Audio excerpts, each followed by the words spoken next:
gibberish and enthusiasm. This is the ET Stand Podcast. Nicho Hines and Cam McInnes have been sensationally dumped for Origin 2. What does this mean for Nicho? And what does this mean for Cam? And how will it impact the Cronulla Sharks? Welcome to the ET Stand, the Cronulla Sharks fan podcast, where we let our talking do the football. We are the only rugby league podcast in New South Wales that may not be supporting New South Wales or even watching on June the 26th at all. Thanks for joining us. Do hit that, smash actually was the word I was going to use in my intro. Smash the bell to be notified of all our videos and podcasts coming up on YouTube, Spotify, and for those on Facebook watching live, hello to you guys as well. Whilst it is a bye week, there's a bit happening for us. And we're going to be out with Franko's doing an off-contract players review video in a couple of days. I thought there was only a couple of contracted players that were off contract, but there's a whole heap of them. So could be a long one, couldn't it, Stephen? So do keep an eye out for that and do be notified of all of our videos coming up in the future. It's a bit to get through on this show, so please do get involved in the comments. We like it when everyone gets involved and gives us a hard time. On this episode, well, it's all about Nicho and the Origin sub. So we're going to dissect that and consider what the outlook is for him and also for the Sharks. We're going to look at two ongoing key problems for the Sharks, being the differing efforts week to week and also offloads. Franko's going to give us a half-season report card. The panel's going to give us their view on what the strongest lineup is and what we think the team should be if we make the finals in week one. And Kelly's going to take us around the league to talk about the Roosters and any other team he's crushing on this week that he might decide to watch because there's no Sharks game. Welcome to my esteemed co-hosts, Franko, Latz, and Chris Kelly. Hello, Franko. What can we expect from you in the report card tonight? G'day, mate. How are you? I think you'll have to wait and see, right? It's hang around, stick for the best part. It's all going to be in the eye of the beholder. Everyone has their own opinions of how the team's gone this season, but hopefully I'll be a bit of a fair judge. That sounds good. Chris, what are you doing over the bye weekend? Oh, yeah, we're watching the Roosters for sure. So cheering them on. I got to watch my young nephew Cooper go through the emotions on Saturday night. He was taking on his Nana's Eels and sort of the game seesaw. So that was quite hilarious to watch a young generation go through what they're just going to feel pain for the next 50 years. So, watch a bit of Roosters and see how they go. Oh, that sounds good. Latz, you've recovered from the eye injury that kept you out of last week's show. Yeah, it's a bit better now, mate. A little red still, but we'll be right. All good. The less said about that, the better, huh? Just don't look in holes in the wall. That's all I got to say.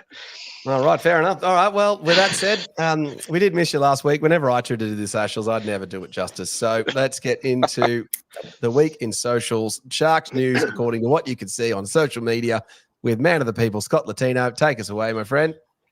Alrighty, guys. Nicho, plenty of support and concern around in the socials over the past couple of days in support of Nicho with what they believe is an unjust Origin snub, especially after how his confidence was shattered after last year's series.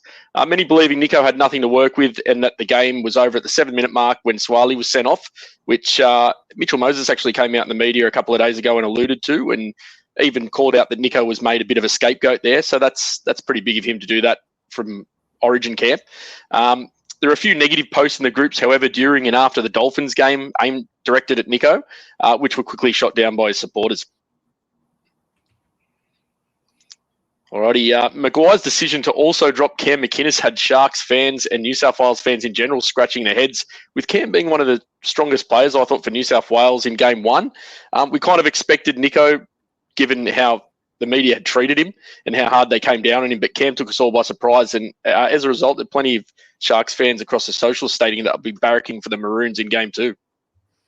Much like Chris Kelly, T. Bolderman, and maybe Franko and Latz. I don't know. Yeah. Look at that jawline on McInnes there. Beautiful. Mate, BHU, fans have been crying out for Braden Hamlin-Uele to see some more game time given his strong performance and numbers against the Dolphins last week. Over his 18-minute stint, he ran 59 metres, 21 post-contact metres from only 3 carries with a tackle break, a line break and 10 tackles, which is big effort for a short stint. And should he see more time, or do you think that'll dilute his impact? I'm going to answer that one and say that I think he should see more time eventually. He's probably just not up to it yet, and there are other players that are just in front of him. But look, at the Sharks to make a run, we need better impact and better team efforts, and I think he's going to be a big part of it. Yep, definitely. Alrighty, even more calls by Sharks fans in the socials this week for us to renege on our allowance for Big Royce Hunt to negotiate with rival clubs and to lock him down long-term to partner for Noah Blake in the front row next season. He was huge against the Dolphins, single-handedly changed the flow of the game each time he came on. He was massive, wasn't he, boys? We need that impact from the get-go. We can't be giving teams 22-point head starts before we click into gear, and we need something immediately from kickoff. So I think Royce Hunt into the starting side and lock him down. Yeah, I mean, he's a bit of an enigma, I'd say, as far as the impact he has on Sharks fans, right? They certainly ride the wave of emotions with his performances. You know, I mentioned on the last vid where you know, when he did his calf warming up to go onto the field, everyone was talking about, geez, what are we doing with him? You know, he's not really putting in. What are we using him for? Let's make space for someone else. And now he's just demolishing people. Everyone can't get enough of him. So, like I said, I think he's one of those players that really warms into the season and gets better as each game goes on. And I'm hoping that he stays fit and well and really just shows that he has a bang-up season by the end of it. But that said, he's still contracted for 2025. We still need to negotiate if he wants to leave. He can't just find an offer and go. But obviously, hopefully, he's feeling the love from Sharks fans at the moment because he's certainly a great asset to the team. Yep. Alrighty, and offloads, boys. Fans are growing extremely concerned about the amount of offloads that we're allowing other teams to make during our games this year. I came across an anonymous post in one of the groups yesterday outlining some stats around them and other teams' average offload numbers over our last 5 games. These stats are concerning. We're allowing teams to make considerably higher percentages of offloads as opposed to their average numbers per game. It's not good enough. We're having too many points and meters put on us as a result of this, and it's something Fitzy really needs to work on and address going forward. Baldo, if you just click that again, you'll bring the stats up from that post that I found, mate. So as you can see, pretty telling, each game, isn't it? it's concerning, very concerning. Certainly the Eels and the Roosters, those numbers are certainly statistically significant. I think the Dolphins and the Panthers beat us by different means. And I still think we're lucky against the Roosters. So we'll get into that. I'm looking forward to seeing what Chris says on offloads when we get to that. I'll offload. That's it for the socials, boys. I'll hit remove, and we'll move back to that view. Into that one. All right. And Osno, thank you for your social roundup, Mr. Latino. That was very, very well done indeed. I feel like I don't have to bother listening to the social medias, or I can just be Franko and not bother having social media. We had to tell him what a Facebook post looked like earlier. Well, yeah, it's like we had to describe it to him. So that's it. All right. Well, look, we've got a couple of comments that has come through here. Well, firstly, Little Lat says happy wedding anniversary to you, Scotty. And then I think Casey realised that she was using someone else's login. Paul's come through and said Royce hasn't got the motor to start. BHU to start if fit. I think that might be right, Paul. Let's see where the panel lands on their strongest 17 later in the show. And then Harley's called out, well, the Sharks girls are going to win in the NRLW. Good call, Harley. Good call. All right. Moving on to the Origin snub, Nicho Hynes and Cam Smith have not been selected for Game 2 in a move that most of us saw coming. A lot of us, though, including me, whilst we saw it happening, kind of didn't want to see it happen and didn't think it would happen, and we're just wishfully thinking and hoping. Let's get the panel reaction. I'll go to you, Franko, first. Was Nicho hardly done by or fair to be dropped, you think? Well, I suppose in the sense that not only were we playing with a man down, it was the player beside him who was sent off. It created a lot of disruptions, and whether it was the players or the coach, it took a while for the team to recalibrate. And we saw later on when Crichton switched sides, it made a big difference. That said, the team was always playing on the back foot from that point on. I guess it depends on what you want to see out of a player at Origin, right? He topped the fantasy league points for New South Wales. Does that count if you care about that sort of stuff? We did see him set up a try. It's an indicator, that isn't it? But it's not. It's Right? not the only indicator, isn't it? So we saw him set up a try, and while stats don't always paint a picture, if you dig into them, he was heavily involved in the game. He had 29 runs for 161 running meters, more tackles, and at a higher efficiency rate than Luai, and less missed tackles, and 17 kicks for 449 meters compared to Luai's 8 and 169 meters combined. So, considering that he rightly so gets compared to his halves partner, he was doing, the bulk of the work, was quite good defensively, and seemed to have a lot more involvements than Luai throughout the game. But if you were to do a sniff test, I guess you would say that Hines didn't seem as threatening as Luai.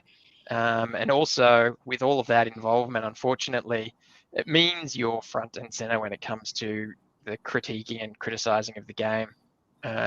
Because it also comes down to what kind of half you're looking for, a runner or a manager, and Hines didn't really seem to manage the game that well. And again, given the circumstances, how much do you actually take out of that game with the man down and the pressure on him? I would have liked to have seen what he could have done under normal circumstances. However, if the press are to be believed, he only got his chance through injury. Had they won, probably would get another good go around. But even in a good performance with a loss, it was probably going to be hard to retain his spot. So I think, it was to be expected, in other words. So maybe not a harsh scenario, but he could probably feel hard done by, because I certainly think he put his all into that game. An excellent answer there. We might come back to trying to work out what the sniff test is a little bit later. Is that like an eyes test? Like a Was that a Reece Walsh gag or Val Holmes gag? Brendan Smith gag? All right. Well, look, Lats, give us what's the best outcome for Nico from here? How should he approach this, and where does he go? I think, in the words of the great Ted Lasso, he needs to be a goldfish. He needs to forget about Origin. He was set up to fail on his last 2 appearances. Maybe not set up to fail for the second one, but after Suoli went down, it was always going to be tough. He did, however, I thought, make quite a good game of it. Like it wasn't lost up and completely up until that last sort of 20-minute mark. Well, I thought we were in it for quite a lot of the time, being down only 20-6. Could have been a much bigger blowout. I think he needs to just focus on the game in front of him, which is against the Bulldogs in a fortnight's time. I'd like to think he's learned a lot from last year's sort of axing and how he was treated there. And I think he will grow from that. I'm glad he has this week off to process it and sort of make peace with it. And even if he doesn't play or get selected going forward, it is okay not to play Origin. He's had the privilege of experiencing it, which a lot of players and a lot of great players out there never have or never will get to. So he can still be the greatest our club has ever seen and not play Origin. And I'm okay with that. But as long as he's okay with it, make it. Chris, flip the coin. How south or disastrous can this be for Nico Hines now? How much am I going to unload on Origin this week? It's seriously, I predicted this weeks before it even started. We'll go That's back why to Franko's I queued you point up for this question. Yeah, I know. Let's go back to Franko's point of he topped the fantasy points. He should have actually had an extra try assist if Spencer Leniu didn't get held up literally on the line. He literally handed off to Spencer Leniu and got held up the line. So we'd have had a second. Another point to Latz's, I think he was set up to fail again in this game, because if you look at the team they selected compared to this team selected, they were a defensive unit with just all forwards. Let's go through the middle. Let's not worry about kicking game. Let's just run the ball. Luai's a runner. Hines is a runner. Everybody in the game knows this. They're not known for their long kicking game. We've talked about this multiple times. They went with a 4-forward bench. Cam even got rotated off there and he played lock, and now he's not even in the team this week. So I don't understand that. I think, like Lat said, Nico will learn from this after last year. He's been through this before. He probably knew. But again, and I said this going into Origin, if you look at the game against the Panthers where he got knocked out, he really wasn't in it in the first 20 minutes either before he got knocked out. He then missed the Broncos game. He looked pretty standstill and shocked this week. And again, he got hammered for missing a goal that most players from that sideline will miss. Even if Bolder yells out he's kicked it, it's not Nico's preferred side. He likes kicking from the left-hand side. He kick winners from the left-hand side. We all know, we've watched guys kick from that right-hand side. Besides Haslam kick it into an 80k wind and swung it around the backwards way, it was the only person I've actually seen kick from that sideline and win a game that many times. So Cam, I'd be pretty disappointed if I was him. The younger Connor Watson, the Roosters guys come in to replace him, who's played a bit of reserve grade this season. He's the media bolter who has to replace Cam, who, again, he's playing at a utility role that Matt Burton's supposed to be sitting there for the last 3 seasons and hasn't played. And now they've just dumped Matt Burton out, put Watson in there and dumped Cam right out for Cam Murray, who I'm not going to argue is a better lock to play from that position. But, yeah, I'm just hoping it didn't derail our season like I early predicted it was going to. I said from the very start, I don't care about Origin anymore because I don't want it affecting our season. It already is. Like, Nico got hammered from pillar to post during that game. I know I get a lot of text messages and messages blaming the player instead of the squad. There was the kick that he kicked dead and it went for a 7-tackle set. But if you watch that replay, like I did multiple times, it rolled 4 times and no one chased it. It's sat up. It's sat up. The Queenslanders watched it roll out, and we didn't defend. Like they shouldn't be able to deal with a 7-tackle set, though. Well, where's the 80 metres of defence from the rest of the team? Correct. 80 metres of defence. And then if you think about it, it was a bit of an offload of Thon at the end where Hunt scored. That wasn't a set play for Queensland. And then I was arguing with someone during that sort of run and said, well, the next 8 sets or so on both teams have made 30 to 40 metres. So you should be able to defend a 7-tackle set that went for 80 metres. So you can't put it all on Nico. Yeah, I don't think he played great statistically. He did, but he was, like everyone said, third choice. But if you're going to go with Moses, good luck to you, because if you look at it since he's come back, he missed 11 games. He couldn't beat a 12-man Bulldogs team where they had the 8-point lead with 20 minutes to go. He failed last week against the Roosters as well. So I don't know where this save is coming from. And again, Cleary's supposed to be the number 1 choice, and now the bar put up against him is he hasn't dominated Origin. He's played the last 4 grand finals, won the last 3 premierships, but he hasn't dominated Origin.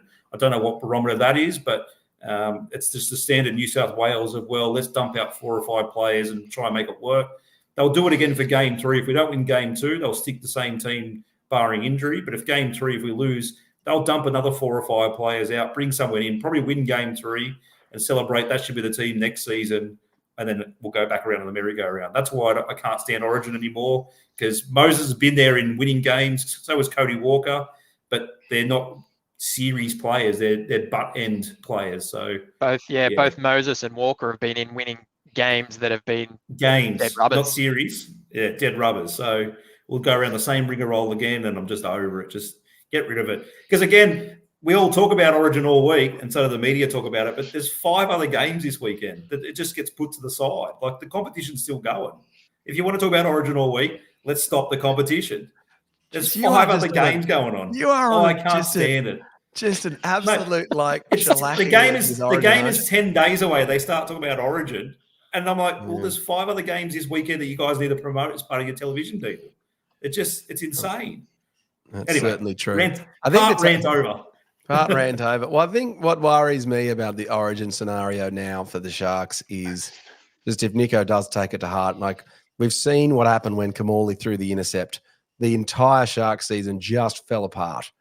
And so if that were to happen again, that could be enormously detrimental. And I'm just not sure that Nico has the confidence of Brett Kamali, who was used to getting knocked around and was dropped for Joey. Getting dropped for Mitchell Moses might knock him around a little bit more. From what I hear too, Boldo, in regards to him missing that kick in the Dolphins match, he took that really hard. I heard he definitely shouldn't. His record, he was prior to that kick. Well, he was 25 from 25 at home prior to that kick. We shouldn't have been in that position. He was very somber in the sheds, from what I hear, and he left straight after the coach's address without speaking to anyone. So I think he took it pretty hard. No pressure. Hopefully he's got. Hey, Prezzo, mate. Didn't have James Munro. Need a roof to have a Prezzo. All right, fair enough. All right, well, look, I think we've spent enough time talking about the Origin stuff. Let's move on to the team efforts week to week. The Sharks every week seem to give us a rocks or diamonds performance. So they're either up for it or they're not up for it. So sometimes they turn up and other times the effort, well, it simply isn't there. Enormously frustrating indeed to watch. Kelly, are these discrepancies that we're feeling, are they real? Are they there? Why do you think they happen? Yeah, there's a couple of reasons. I think a bit of asterisk this week. Like, we're playing the Dolphins team, who we all said was quite a dangerous team. They're in the top 4 for a reason. They're not just a runabout team. But you got to remember, we also came off a 5-day turnaround, which is always tough. A lot of people complain about how the draw is and things like that. So I think it's a bit hard. If you talk now, the NRL, there's now a little murmurs around. I think Ivan Cleary came out this week and said they've got to reduce the number of games that are happening for this reason, because we got so up for that Broncos game. We're in a bit of a slump. The boys fired up, and then we got to come back home and play the Dolphins. It was kind of like going through Melbourne, the Roosters were on a high, and all of a sudden come home against the Panthers, and we were flat. And flat was just the perfect example on Thursday night, was playing the Dolphins. It was 22-0 before we blinked. Like, I started getting messages like, aren't you glad you're at work and not at the game? Because it was just, bizarre. I think the games each week are getting harder and harder. If you look at my tipping record this week, it'd probably show it. It's just, it's out of this world. So if you're not in your game 100% ready to go, it's getting harder and harder, I think. So I'm sure we'll get into it with Franko's report card later down the track. But,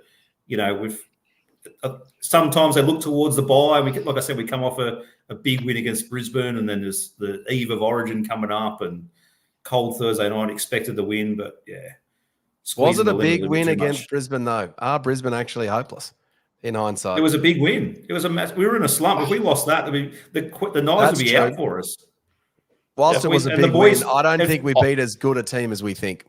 And if you go listen, we talked about it all. The presser after the game, the boys were saying they fired themselves up for that game. They had a little huddle before the game and during the week, and saying, let's go out and get this one.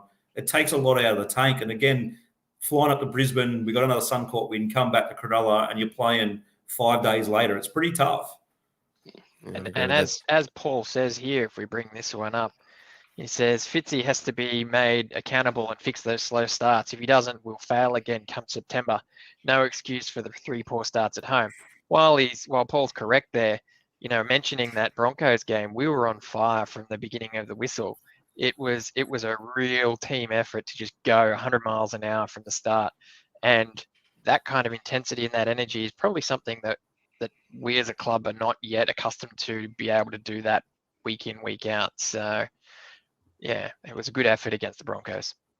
In saying that, Franko, I thought they were pretty ordinary the following week, the Broncos. Without Walsh, they're not that great. They look a bit disjointed and a bit clunky. And I agree with Boldo. I don't think we played a great team in the Broncos. I don't know how big that win was. Mate. You're absolutely right, but you can only play what's in front of you, and it's more about the intensity and the attitude that they took to that game.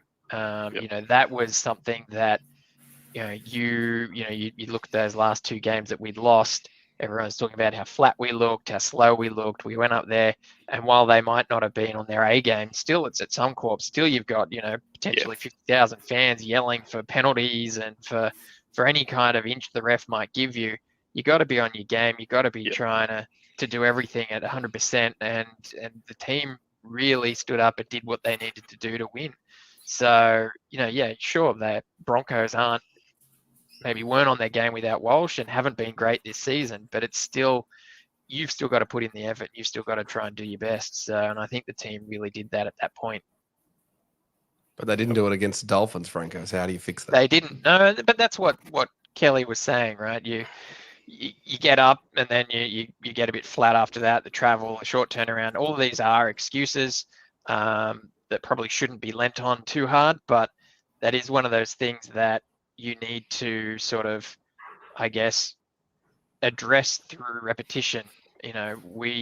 We're a team that probably aren't renowned for, the last few years having that strong, steady pace and fitness we're a little bit hot and cold.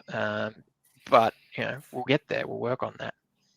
I think if you were to look at how do we fix it, well, I wouldn't really say we've been rocks or diamonds this season. We had a string of wins. Some might even call it a streak. That equals consistency. The lads just need to get back to doing whatever worked for them. It's that old cliche of going back to basics. It also feels as though the guys were building up to an intensity that they just weren't in a position to maintain, be it through injuries, fitness, or other. A peg or two back to wind up again and push further isn't the worst thing. I did have to travel to Melbourne, Brisbane. They played the Panthers. They had big matches. Also seems the teams are aiming up to them. Lads, are our expectations too high on the efforts? And actually, we said at the time 3 from 6 would have been good. We got 3 from 6. Still third. Yeah, I think it's a pass mark. I don't think our expectations are too high on the team, and I don't think we shouldn't be critical on the team. We can be tough on the team. We go to the games, we buy tickets, we buy merchandise, we buy food and beverages, we travel, we follow them. We're the reason these guys play the game, and we can be tough on them. We should be tough on them, and I don't think we are being too tough on them. I think we should be. We should hold them accountable. If they're not performing, then we should hold them accountable. We bear that right to call it out. Yeah, that's probably fair. Still pretty rosy. It's top 3. It's still pretty rosy. Try harder, Sharks. Try harder. Oh, God. Get better. Start better. We didn't maximise the points enough. That's what the problem was.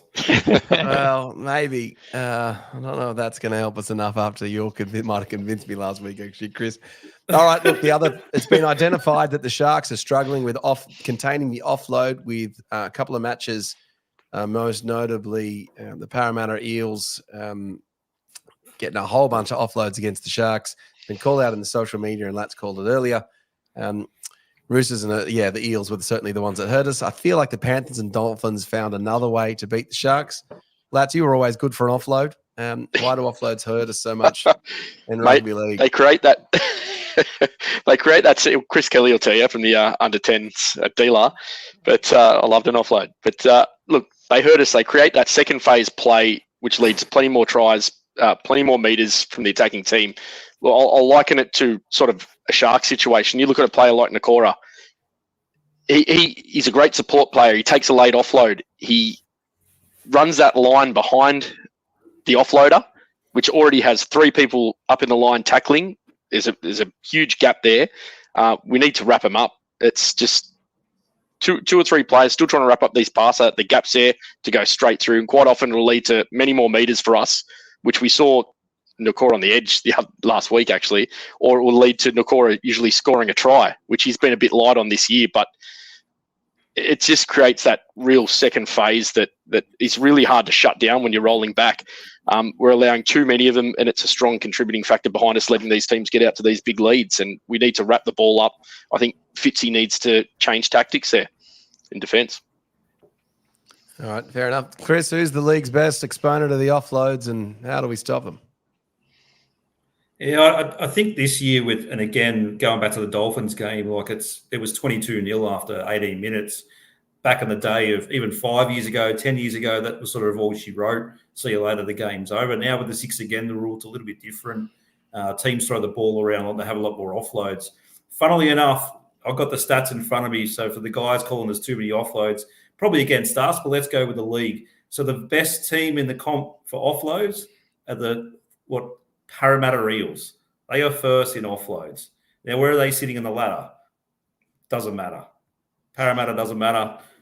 The next best team is, CK's Roosters. The next best team is the Dragons. Again, 11th, down the bottom of the ladder. The next best team is Penrith. The team after that is the lonely Wooden Spooners West Tigers. So does offloads really matter? If the West Tigers, Parramatta and Dragons, who make up the bottom 4 to 6 teams, are the best offloaders, the top 5 offloaders in the competition, where does offloads actually matter? Because I think, again, with the 6 again rules, the way the game flows, there's no stoppages. It was funny. I don't know if you guys actually seen a replay of the game, but in the first 10 minutes, they brought up a little clock on the screen saying time since last stoppage, because the game doesn't have stoppages anymore. There's no such thing as kicking the touch and having a scrum. There's a lot less scrums. There's no penalties from in front from kicking short anymore if it goes out in the full, it doesn't go to 10. Your 40-20s are a tap and play and go. So I don't think offloads are a real big factor of what's losing us at games. We're the third to fourth best defensive team in the competition. We're one of the best attacking teams in the competition. So we actually rank 8th in offloads. And we don't really notice our team making offloads. We're a big, robust forward team, as we talked about with our props. We go through the middle and just let our backs do the rest of the work. So we're not known for those little cheeky offloads. I don't think it's the factor. Like you said, I don't think it's the factor against the Dolphins. We were just come out slow. We had no energy. We weren't ready to play. They were ready to play. Yeah, the first try was off a nice little offload, so it might prove me wrong. But the Hammers try was not off an offload. It was off a kick who beat 8 players down the rest of the field. So, yeah, it doesn't matter. I think it definitely matters more from a defensive standpoint, and it is circumstantial in each game. But as I said, we wrap up that first offload, we win that game. Yeah, there's no quality offload stats, though, is there? There's no quality offload stats. No quality ones at least. The point, why West Tigers and the Dragons got higher offloads because they're losing games, and so they have to take more risks. Yeah. It's kind of like Franko. I sort of noticed when he said Luai's kick meters and kicks in the Origin game. I don't remember him kicking downfield. They're more little grubbers that were about 3 meters. So it's funny how you can sort of skew those stats in those ways. Like I'd like to see effective offloads in games and sort of possession and things like that. Yeah, I just don't think it's. If you think we'd probably have the best defensive team in the competition if we didn't cop the 42 against Penrith, if we didn't cop the 34 from the Eels and the 28 or what was it, 30 from the Dolphins. So, like, if we didn't have those big score lines, which I don't think. Look, the Panthers obviously smacked us in offloads because they just had the ball, but it wasn't such a high number that we worry about. Like, it was 42-0. There should be 1,000 offloads, but in the last 20 minutes. So. Do you have the stats there, CK, for the teams that have conceded the most offloads? The conceded? No, I don't have the. I got the average. Yeah, go for it. Let's go through it, Franko. Let's fire it off. I'm going to stop at the Sharks. I don't care about the rest of the team. First is the Broncos, worst offender at conceding offloads. And can I just say as well, they're second last in the league at offloads as well. And if you think they're entrenched in the top 4 or 5, and they're one of the best teams, they're actually second last in offloads. Yeah, so they are first in worst offenders, and the team coming in second for offloads conceded are the Sharks with 143. So, stats wise, it stacks up that we let a lot of offloads through. Is it going to hurt us later though, Franko? Well, it's not about hurting us later. Like CK said, it's one of those things that we're obviously doing well. We're up the top of the ladder, but it's the potential to hurt us at any given time that you've got to worry about, right? That's the thing that could bite you in a close match. A late offload, it could change the game. So, generally any game that is fast and free flowing is going to have a few extra offloads. However, basically, you've just got to wrap up the ball. I think one of our problems is that on average, it's either Brails or McInnes that's our first contact, and they're down low tacklers. They're halting momentum, waiting for others to come in and slow up the ruck.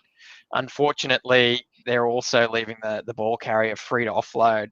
Ultimately, Brails, tough as nails and an engine that goes for days, is relied on a bit too much in defence, I reckon. It'd be nice to see some of the other big guys get in there, hit first and cover that middle a bit more instead of leaving that to Brails. And, they might have a bit more opportunity to wrap up that ball in first hit. You guys are on fire tonight with your takes. Can I just say? They're just brilliant takes. Just so good. All right, perfect. Well, I got nothing else to add on that. Another interesting where did we land? I'd like to see is offloads that lead to line breaks. Yeah, that would be a quality offloads that lead to actual line breaks, or it's kind of like, or even I've always liked it at the penalties when you see what was the penalty count, but when they give those 3 or 4 penalties in your own end that don't actually matter compared to what a penalty from 20 meters out. Those kind of stats. Don't get me started, CK, on how bad the stats are in the NRL. It just drives me nuts. Well, we won't. We'll do Hey, that I play next Supercoach. we'll have a future Franko rant. All right. Well, look, before we get to the half-season report, I'm just going to highlight this comment. So Peter Bissett has come through and said, I've been a Sharky since my boyhood wheelchair sat on the sideline in 1985. We have every right to criticise the team as long as we continue to support them. I have a feeling that we are about to criticise the team and perhaps continue to support them.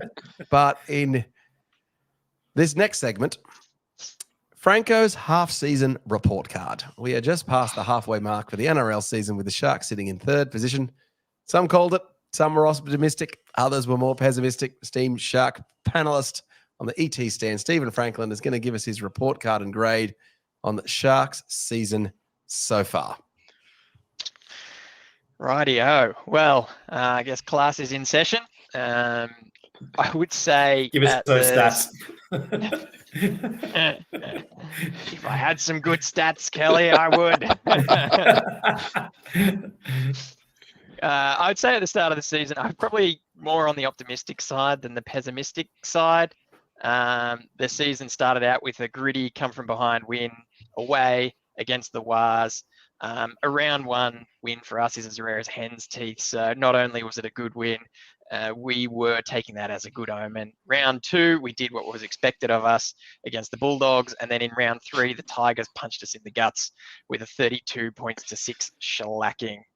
This probably raised a few eyebrows. However, it was clear to see that this was a scenario of the team simply not turning up. Not good enough, but at the same time, not enough to raise alarm bells. In round four, we had overcome an 18-point deficit to secure a thrilling win and go on to what some would call a streak, including big wins over the Cowboys, Raiders, again, and a mammoth team effort against the Storm without Trindle and Hines down in Melbourne. This was followed up by a high-scoring affair against the Roosters. A slight jinx later from our host, and everything came crashing down with a 42-0 against the all-conquering Panthers. We've been a bit spotty since then with our first back-to-back loss in quite a while, but a nice showing against the Broncos up in Suncorp to show that we're still in the fight. Leading into the bye, the team sits in third place with a 2-win buffer from the team in fifth. Looking at some stats, we currently sit in third for points scored, third in tackle breaks, and fourth in run meters. We were first in defence until we came up to our difficult patch, starting with the Storm. Then we've leaked enough points to drop down to fifth in points scored against us, and also fifth in missed tackles at 475, and first in ineffective tackles at 245.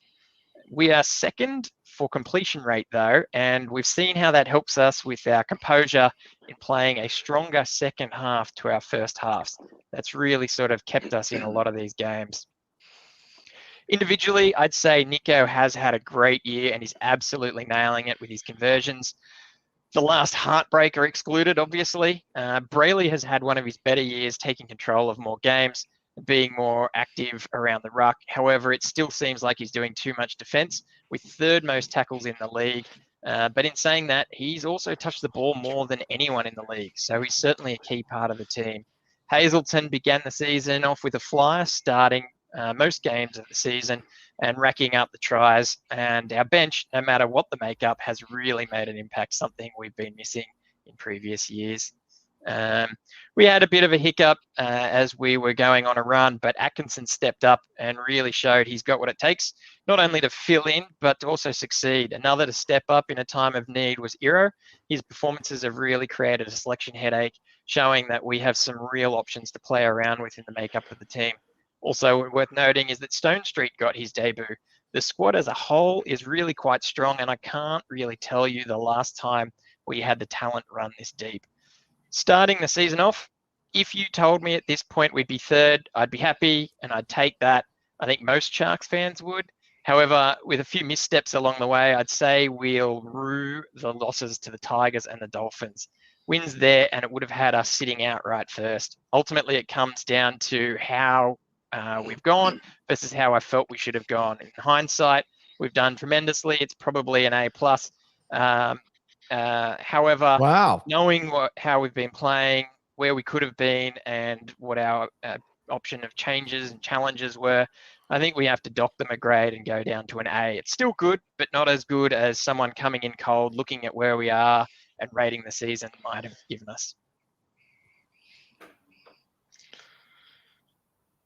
Chris, what's your response? Is that a grade with an asterisk, or where are you landing? Oh, no, not an asterisk at all. Like I understand Sharks fans get upset if you lost to the Dolphins and you lost to the Tigers at Leichhardt and things like that.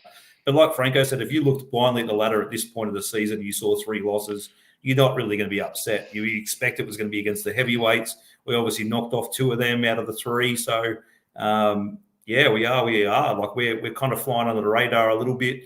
I think everyone expects us to get to the semis like we do and maybe flop, including our host.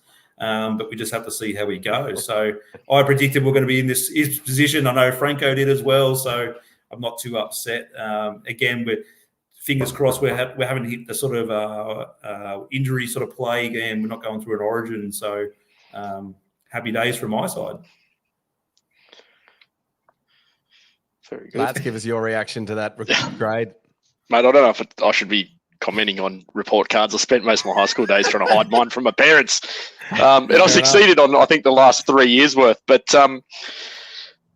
look, that's actually a pretty positive score, Franko. I thought you were pretty generous there. Look, again, we've only lost, 3 games? Just after 4 that games, last sort of 4, is it? That last sort of 5-week period, it feels like it should be a C. It feels just, I don't know, just the emotions of that. But I was leaning towards maybe a B plus. So I think that's a pretty fair score.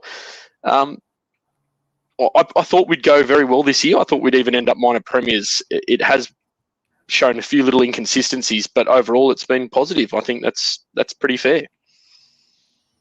B+. Jeez, these are rose-coloured glasses, you guys, aren't you? Yeah, it's not just all about the position on the ladder, Franko.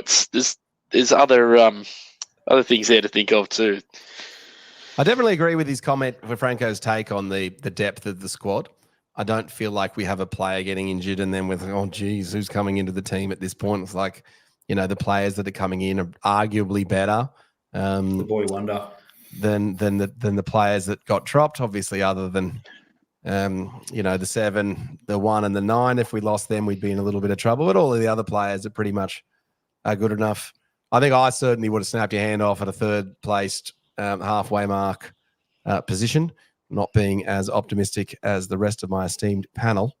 But I'd support your comment, Franko, of, given we've seen what we've seen and we had the 7-match winning streak, I thought maybe a 4 out of 6 last matches.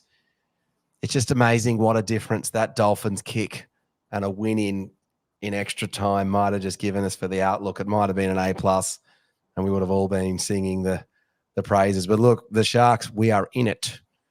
We have a whole bunch of opportunities. We got a great end of the season coming up. We're going to be in the finals. So I think it's a great time to be a Sharks fan. So, yeah, let's get amongst it, Franko. Let's move on to the next segment, I think. Let's work out who's going to play in the week 1 of the finals, should we get there, with the panel going away. Oh, look, I didn't want to say that we're going to play in the finals. So if we're lucky enough to play in the finals, each of the panel on the ET stand has nominated what they believe to be the strongest Sharks team or what they believe should be the starting lineup. As we hit the stage, there it is. What is the Sharks' strongest lineup that we might try and work towards for the final series?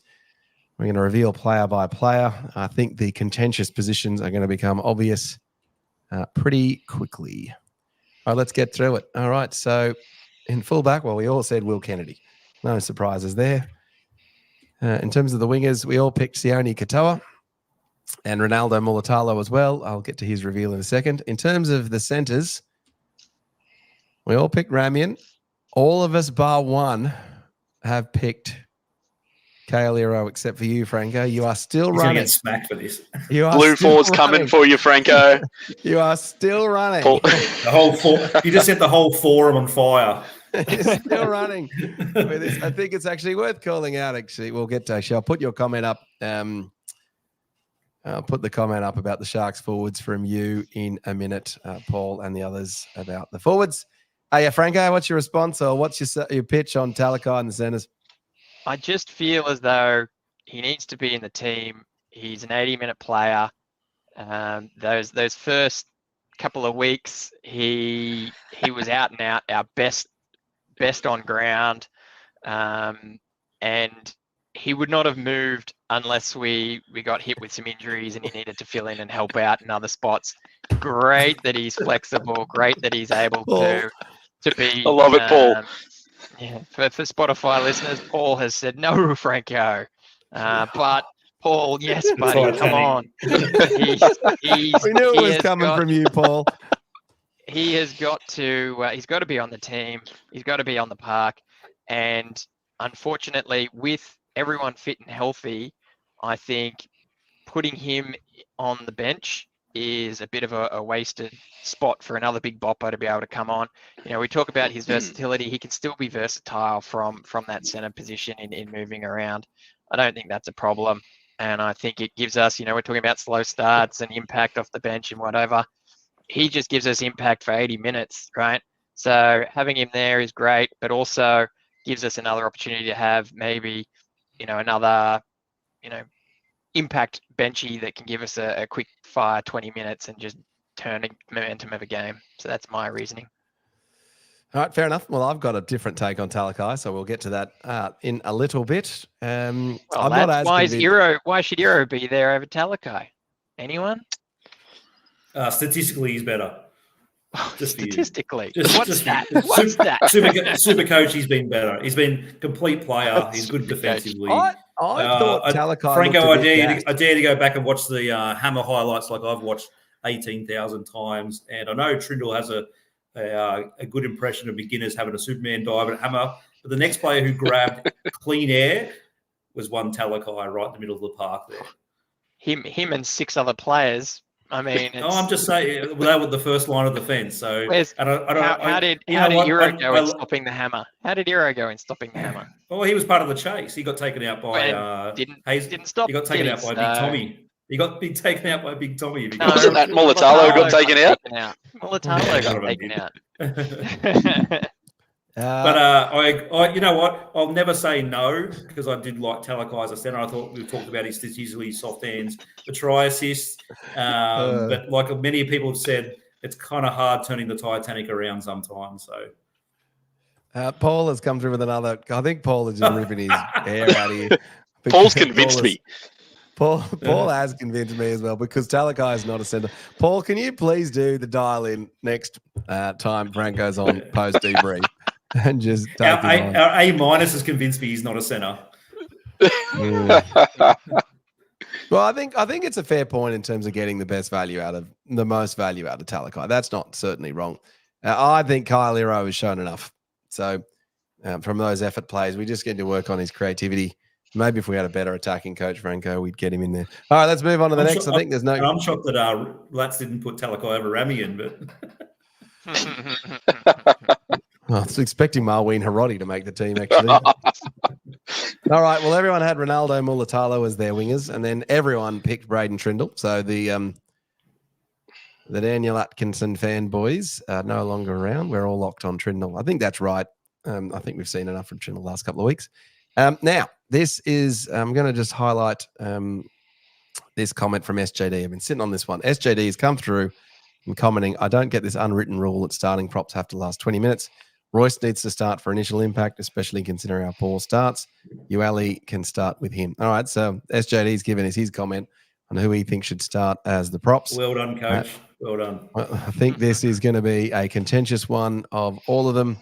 Let's have a look. All right, so Chris Kelly, for the benefit of Spotify listeners, has selected Tuku Hautapua as one of his starting props with Oregon Kafusi. Matty Williams has picked Hamlin Ueli and Oregon Kafusi.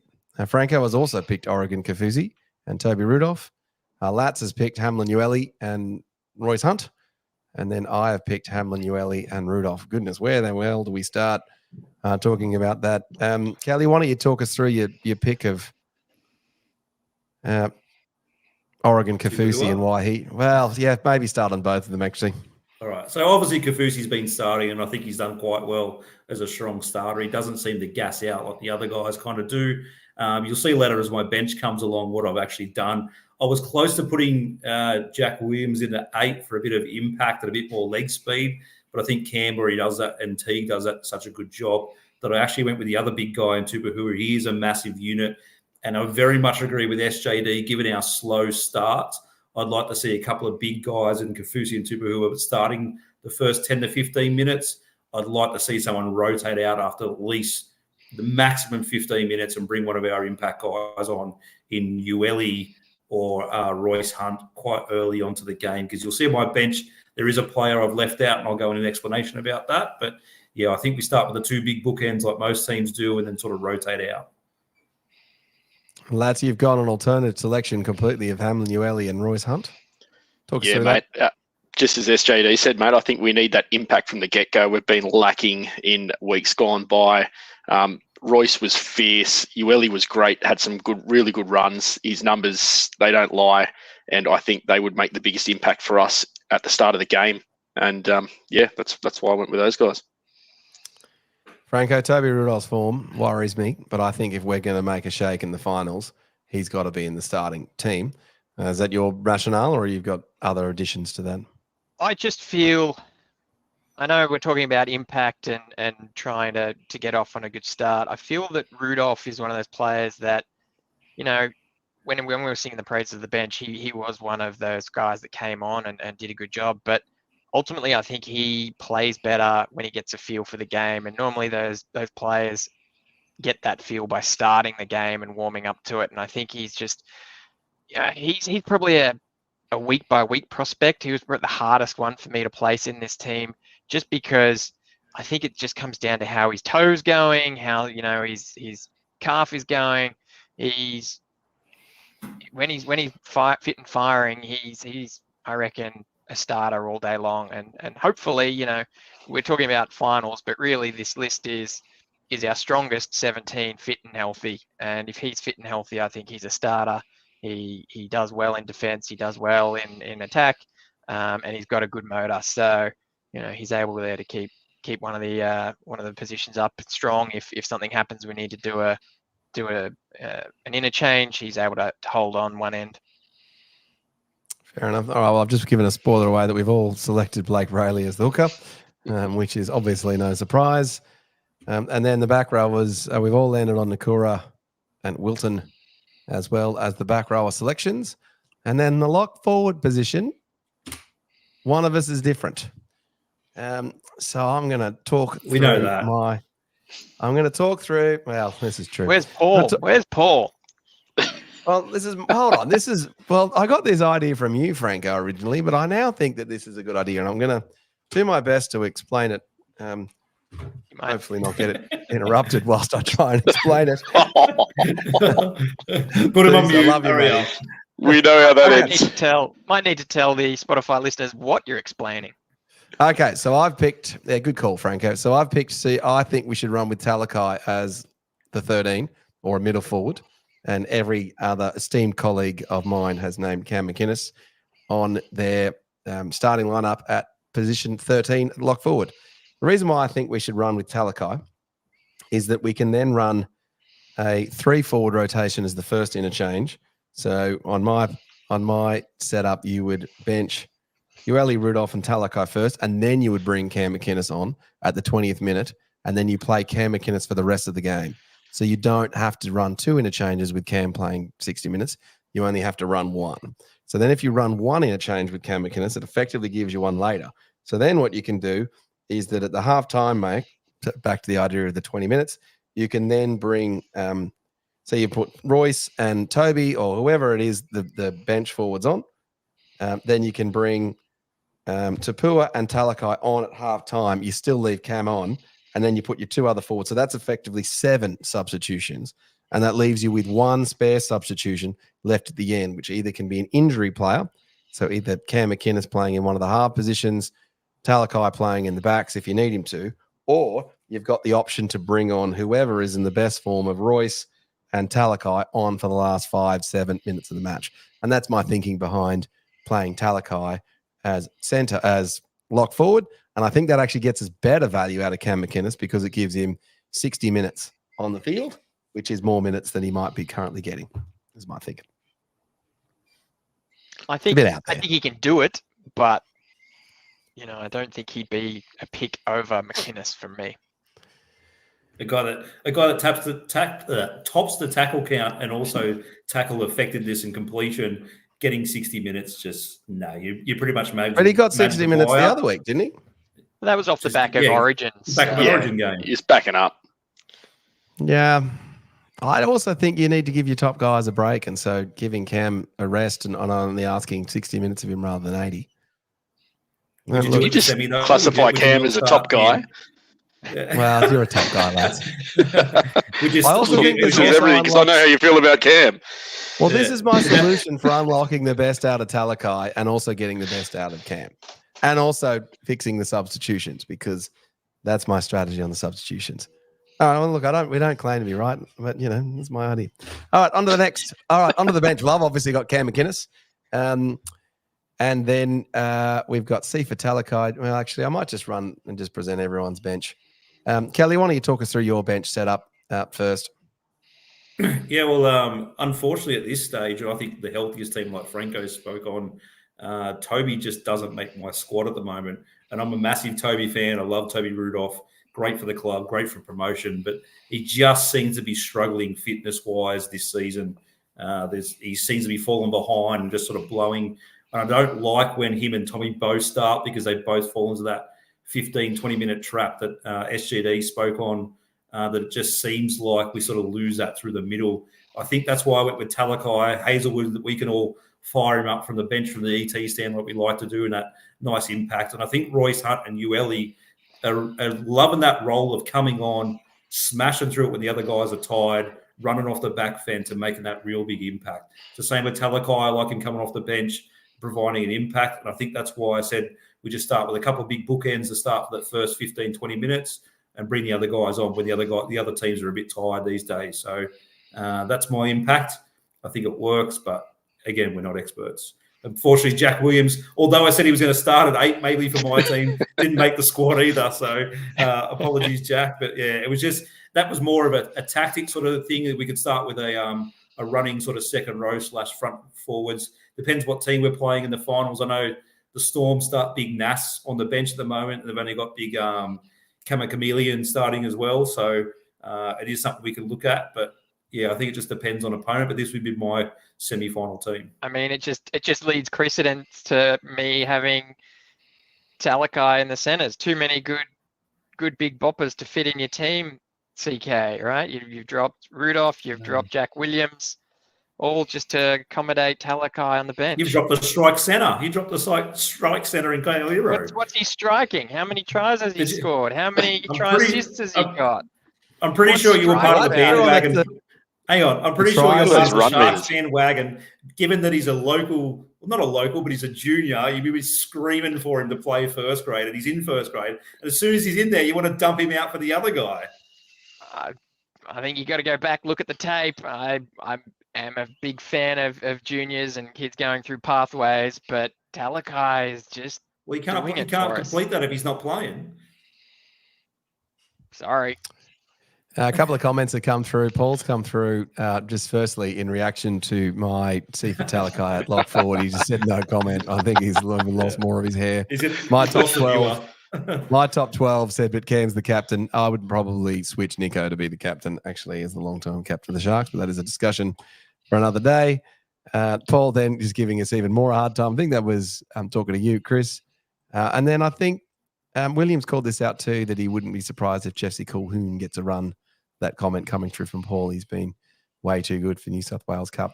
Just on Williams's team, I think Williams's team does look the most rounded and most likely, but he didn't have a spot for Big Tommy, who has been out of form of late.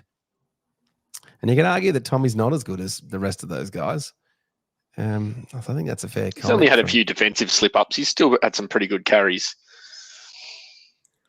Do you think as well, like given that we've talked about our depth in the forwards and our viewers could say the same thing, the way we've rotated them around, I'm sure they're confused of what their actual role is. Like they're not there's guys starting, and then all of a sudden they're playing bench roles, and then they're back in the starting front row, and then they're coming off the bench. Like then they get 11 minutes the next week, and like it's probably confusing for them. You're so used to, like, Royce has been unbelievable off the bench because he's used to that role. He doesn't normally start, but if you start him in the starting team, it might be completely different. So, that's a great take, Chris. We need consistency in the team so that they understand their positions and can start working towards it. Because the chop and changing, certainly doesn't help. The one I always go back to is the '95 team with Ritson and Nathan Long coming off the bench. They just knew what their job was, and they just made such an impact. And it was week after week, you just could feel it coming.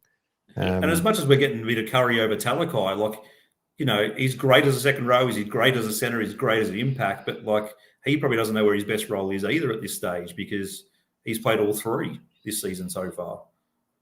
Great as a middle forward. He could play middle forward. I'd put him in the middle. All right, Franko, run us through your bench selection. I mean, I agree with everyone else. We needed a bit of punch, but I've tried to balance it out a little. So maybe my line of thinking is more in line with Williams there. So I've got the punch from Royce Hunt and Hamlin Ueli, but I've also got the stability from Jack Williams to come in, be a good defensive player. Also, as Kelly mentioned, he's got good leg speed, good quick play the ball.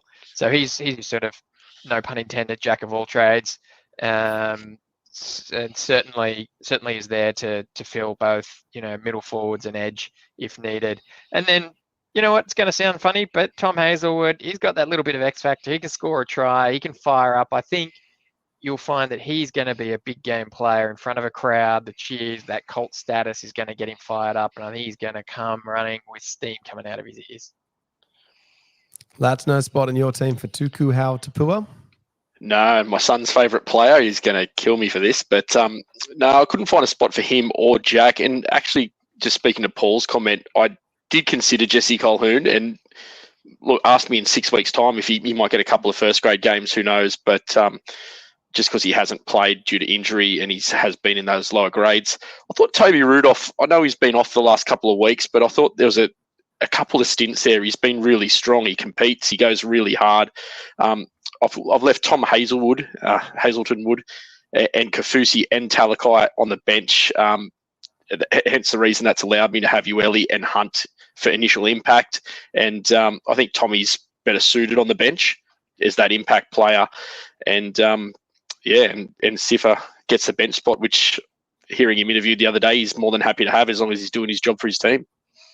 Certainly difficult to pick this team. I think Williams' team is the closest to the one that it will actually be. The brief to the panel was, what would you do, not what you think it will be. I think that's the closest one to what it would probably be. Franko's one's also not far off. It's basically the same, except, he's got Talakai in the centers, which is possible, I guess. All right, well, we'll just leave it at that. And then my top 12 has agreed with me that Nico will be the future captain.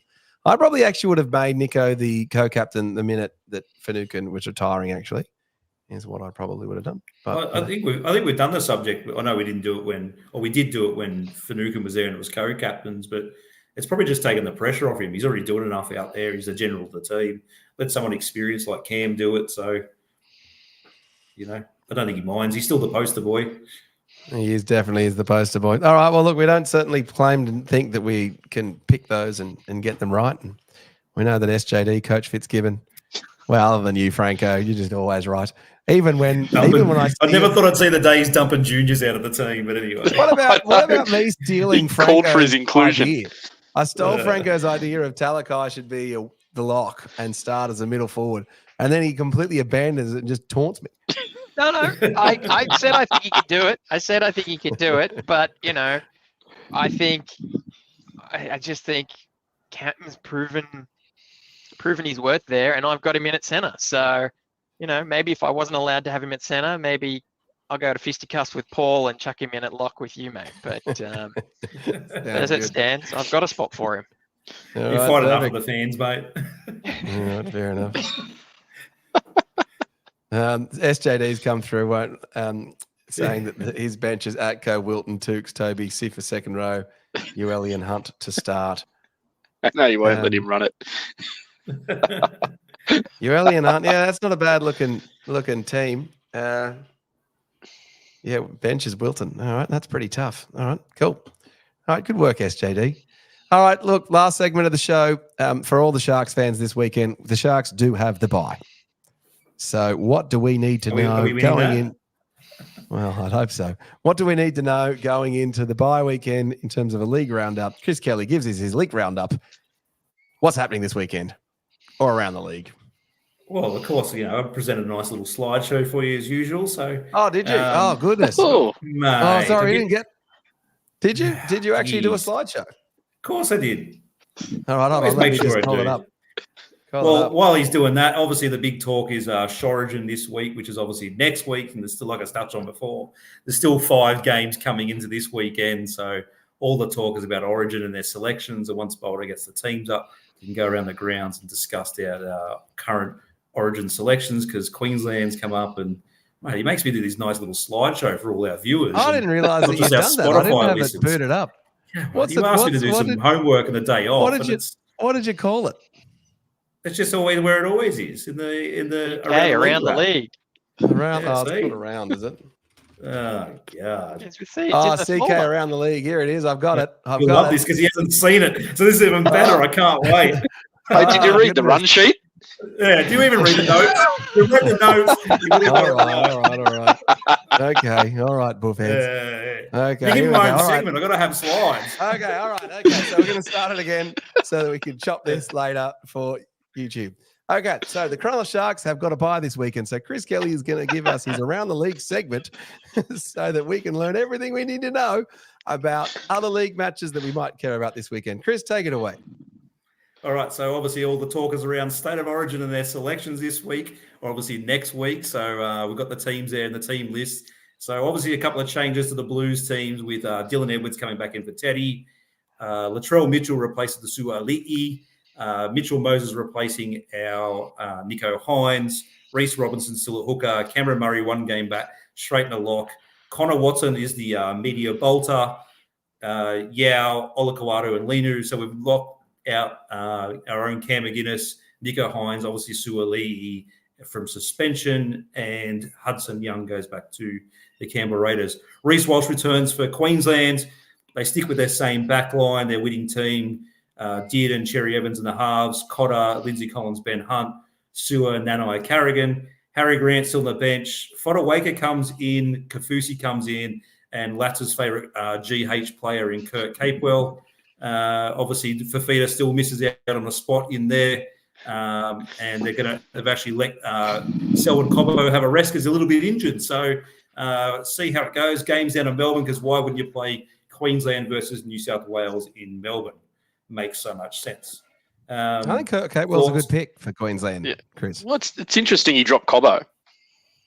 Yeah, Billy forward heavy. Said he had a couple of little niggling injuries, and he saw against South. He was a bit off in that game. He said if Brisbane were playing this weekend, he probably wouldn't be selected anyway. So, but it's kind of like Madge. Billy's throwing the game plan out the window with we always need a back on the bench, and I suppose as Latz knows, Capewell likes to back it up, so he might be all right playing in the back row there. So slash on the edge, if not the centres. So.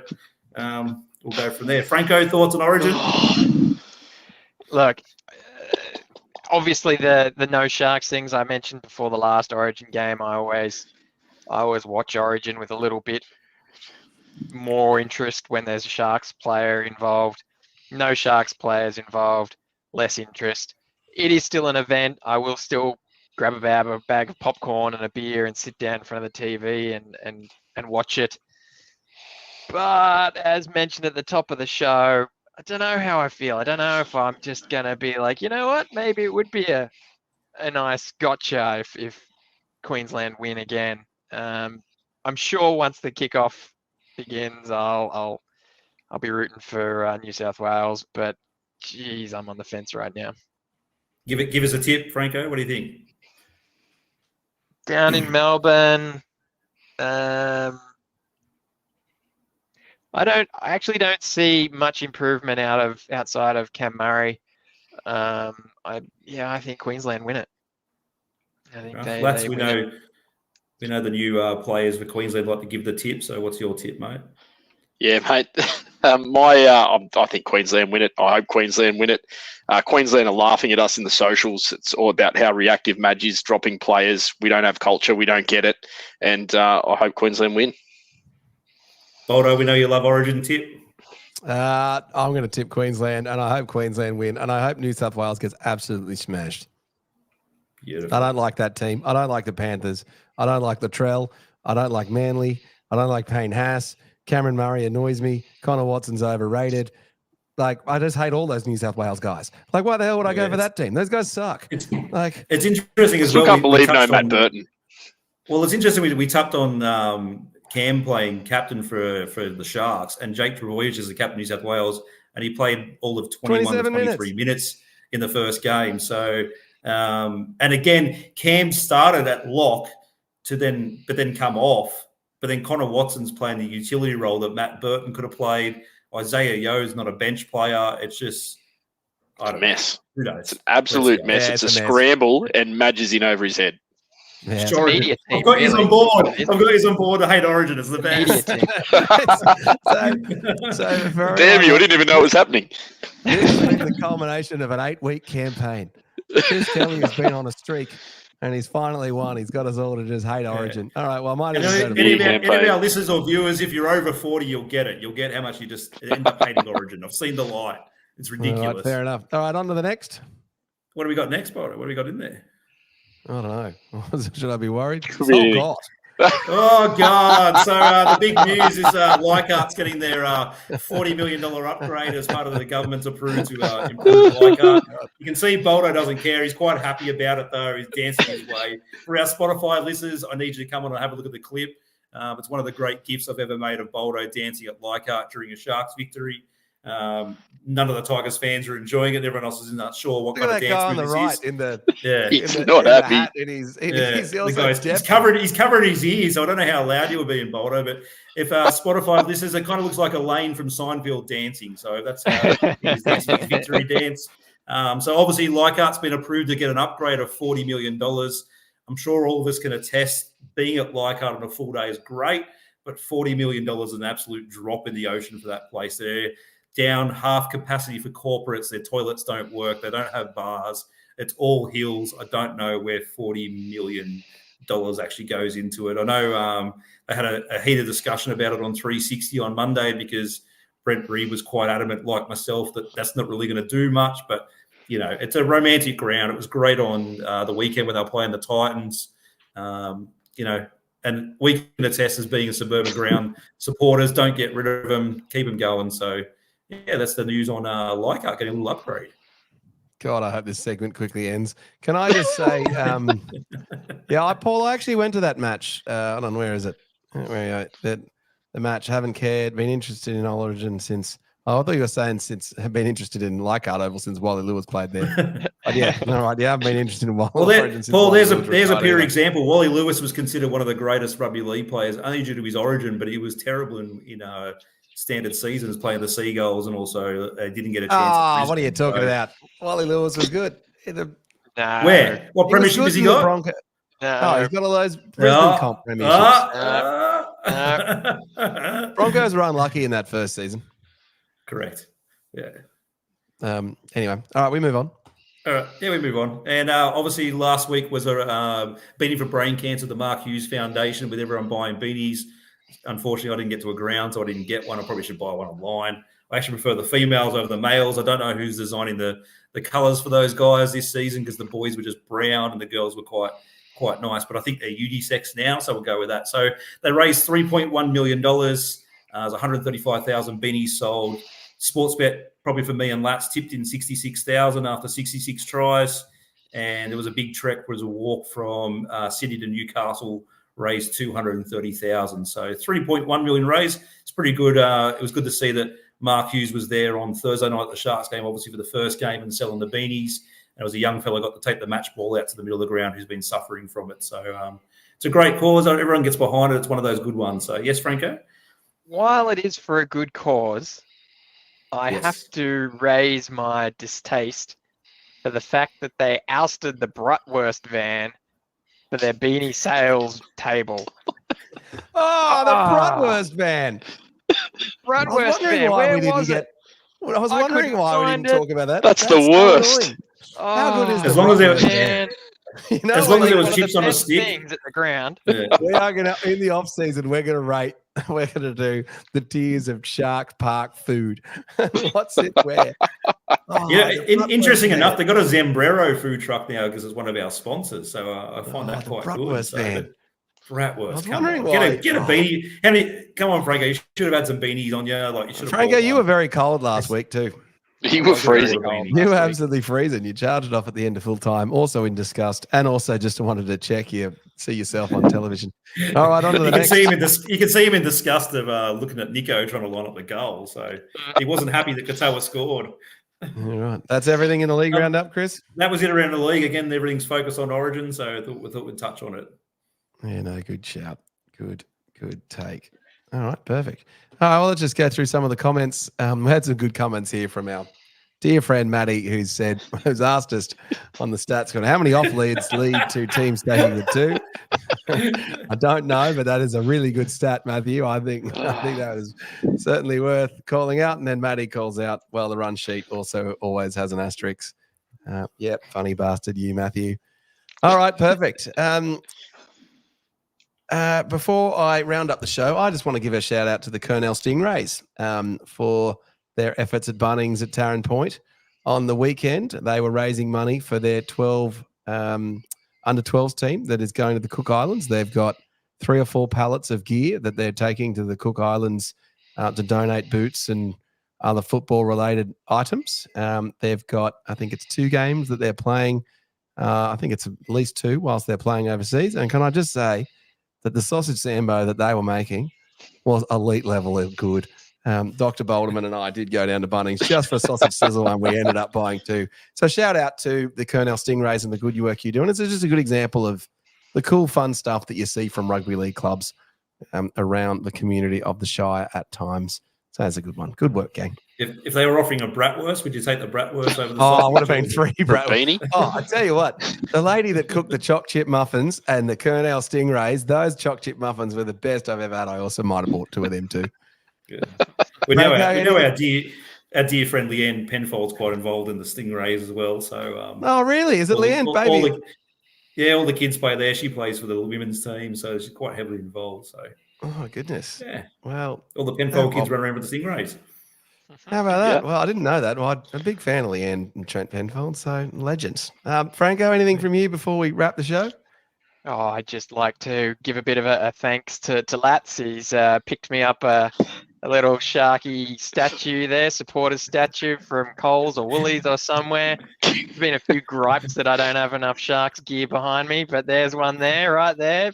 Can't even see it. Repping the team next to my Franco. 2016 season DVD box set. So I'm Franco, getting could I there, ask getting there. again? I'll do a comparison. Would you prefer that or the brick?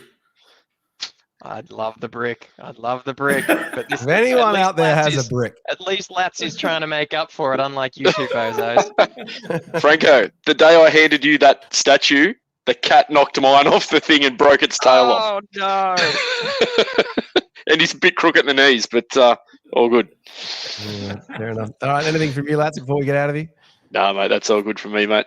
All right, cool. All right, well, this was the ET Stand podcast for the bye week for the Cronulla Sharks.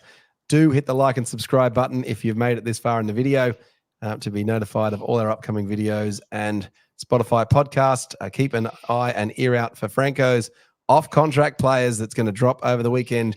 If you are missing Sharks chat and anything to do with Sharks football, Franco will certainly give you the fill-in on that with an illustrious panel as it always is.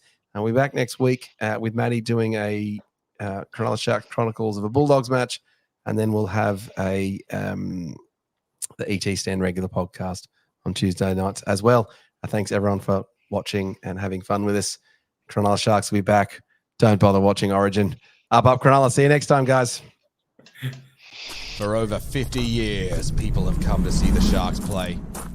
Talent, skill, speed, intelligence, elite level athleticism. That's not these guys. biased, one-eyed, opinionated, more often wrong than right. They make up for their complete lack of talent with pure dribble, gibberish, and enthusiasm. This is the ET Stand Podcast.